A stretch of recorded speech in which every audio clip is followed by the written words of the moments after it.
Asubuhi na mapema, jua linachomoza.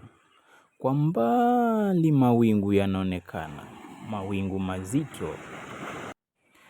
Hapa kumekucha, matembezi ya ufuoni yanaanza.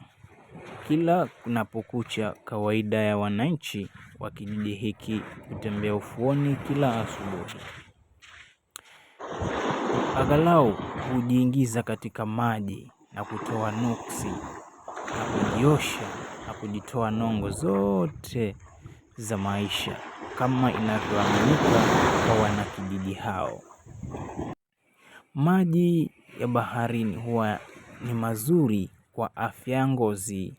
Pia vile maji ya baharini yana faida nyingi sana.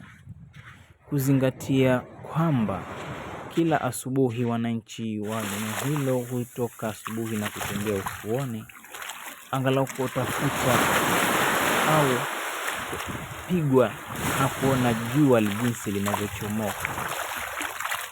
Wengine wanadhani ya kwamba asubuhi wakirauka kufika ufuoni huko, basi huenda wakawa na bahati ya kuokota ambari kama inavyosemekana na wana kijiji hao.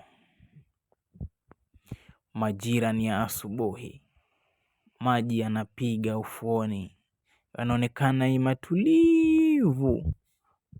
Hapo ndipo maji mazuri ya kuogelea. Kwa wewe usijua kuogelea, unaweza ukaifurahia.